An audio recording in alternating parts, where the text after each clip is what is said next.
अल्लाह अकबर, अल्लाह अकबर। 12 घंटे पहले देर रात को इसी तेल अवीव पर ईरान का जो हमला हुआ था, उस हमले में 4 यहूदी भी मारे गए हैं।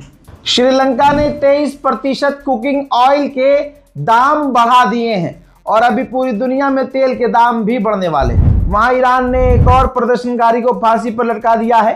देश से गद्दारी कर रहा था, प्रदर्शन अमेरिका इजराइल के कहने पर कर रहा था, उनसे पैसा ले कर रहा था और प्रदर्शन के जरिए पूरे मुल्क का माहौल खराब कर रहा था। दोस्तों, जिन्हें घमंड था कि हमारे यहाँ तो पेट्रोल डीजल पानी के भाव है, उस सऊदी अरब ने भी आखिरकार अब जाकर डीजल पेट्रोल के दाम बढ़ा दिए। उधर यूएई में ऑयल फैसिलिटी पर आग नजर आ रही है, सैटेलाइट इमेज से खुलासा हुआ है। यही यूएई रोज कहता है कि हमने ईरान की मिसाइलें रोकी, ईरान के ड्रोन रोक लिए, लेकिन तस्वीर सैटेलाइट की देखिए, तबाही उसके इंफ्रास्ट्रक्चर पर नजर आ रही है। ईरान के मेंबर ऑफ पार्लियामेंट ने बहुत बड़ी बात कही। उन्होंने कहा कि हम एक ऐसे दुश्मन से लड़ रहे हैं जो खतरनाक है, जो कोई लॉ नहीं मानता, जो कोई भी इंटरनेशनल लॉ नहीं मानता, तो हमें भी उनसे उन्हीं के अंदाज में लड़ना होगा। बहुत बड़ा अपडेट आपको दूं, पाकिस्तान, इजिप्ट, तुर्की फिर से सीज फायर की बात कर रहे हैं दोनों से, और प्रपोजल दिया है नया पाकिस्तान ने। 100 की सीधी यह है कि 45 दिन के लिए पहले सीज फायर की बात की जा रही है। कहा यह जा रहा है कि ईरान भी समझ रहा है, इस बात को सुन रहा है, और अमेरिका तो ये मान ही रहा है। अमेरिका तो चाहता है कि सारी दुनिया की जंग हमने रुकवाई थी, हमारी कोई नहीं रुकवा पा रहा है, समझ रहे हो। तो रिपोर्ट ये कह रही है कि पाकिस्तान और तमाम देश जो हैं, जो मीडिएटर हैं, उन्होंने ईरान से कहा कि 45 दिन के लिए जंग रोक लीजिए, उसके बाद सीज फायर और स्ट्रेट ऑफ हॉर्मूज तुरंत खोल दीजिए। सीज फायर होते ही स्ट्रेट ऑफ हॉर्मूज आप खोल दीजिए। पाकिस्तान ने इस मीटिंग का नाम इस्लामाबाद अकॉर्ड्स रखा है। कहा है कि ये सीज फायर होने के बाद 45 दिन तक बात चलती रहेगी और इस्लामाबाद में मुलाकात और मीटिंग्स होती रहेंगी। इस डील के अंदर ये भी पॉइंट रखा गया है कि बातचीत जब शुरू होगी तो ईरान आखिर में अपने न्यूक्लियर प्रोग्राम्स को बंद करेगा। ईरान ये गारंटी देगा कि वो दूसरों के लिए खतरा नहीं है। साथ ही ईरान के जो सीज किए हुए पैसे हैं वो ईरान को लौटाए जाएंगे। ईरान पर से तमाम पाबंदियां हटाई जाएंगी।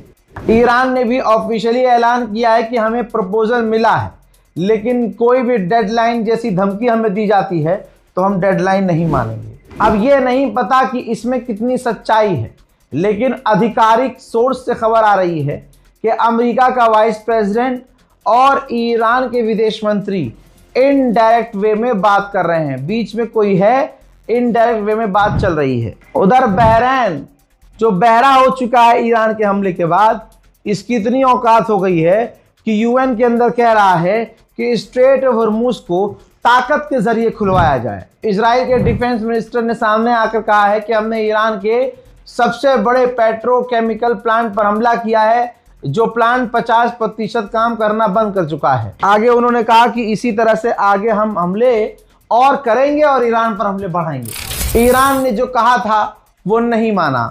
शिराज में पेट्रोकेमिकल फैसिलिटी जो ईरान की है और ऑयल फैसिलिटी, उस पर आखिरकार इजराइल ने हमला कर दिया है। ठीक इसी तरह से ईरान के साउथ फारस फैसिलिटी जो है वहां पर भी ईरान के हमला इजराइल ने कर दिया है। ईरान ने जो जो कहा था ये ना करना ये ना करना, इजराइल ने वो तमाम चीज़ें की हैं। ठीक इसी तरह से ईरान के मेहराबाद इंटरनेशनल एयरपोर्ट को उड़ा दिया गया है। याद है, ईरान ने यही सब चीज़ें करने से मना किया था, लेकिन इजराइल ने वही सब किया है। मैं पिछले 10 दिन से दिखा रहा हूँ, देख लीजिए। बरतानिया के एयरबेस से B-1 और B-52 परमाणु बॉम्बर ईरान के लिए उड़ान भरकर ईरान की तरफ रवाना हो रहे हैं, ईरान पर बमबारी करने के लिए। ईरान को सीरियस होकर सोचना होगा कि ब्रिटेन का क्या करना है। असलियत शैतान की सामने आ गई है। यूएन के लिए जो इजराइल का एनवॉय है, उसने मीडिया पर आके कहा है कि हमें अधिकार है, इजराइल को अधिकार है कि हम ईरान के सिविलियंस को निशाना बना सकते हैं। अल्लाह अकबर। ठीक मुझे गाजा और फिलिस्तीन याद आ गया, जैसे इन्होंने वहाँ कहा था कि लोगों के बीच हमास छुपा हुआ है, इसलिए हम हमला करेंगे चाहे आम लोग क्यों न मरे।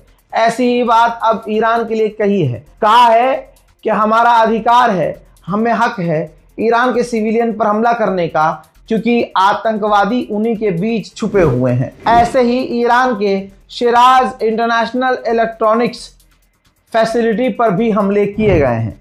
ईरान ने कंफर्म किया है कि समुद्र में ईरान ने यानी हमने अमेरिका के युद्धपोत को निशाना बनाया है। ईरान ने बहुत बड़ा खुलासा किया है, कहा है कि ये जो अमेरिका ने सबसे बड़ा ऑपरेशन किया था हमारे यहाँ ज़मीन पर उतरकर अपने व्यक्ति को आज़ाद कराने का, ये हमारे यूरेनियम के खिलाफ ऑपरेशन हो सकता है, हमें शक है, क्योंकि जहां क्रू था वहां उन्होंने लैंडिंग नहीं की है, लैंडिंग बहुत दूर की है, बहुत अलग जगह।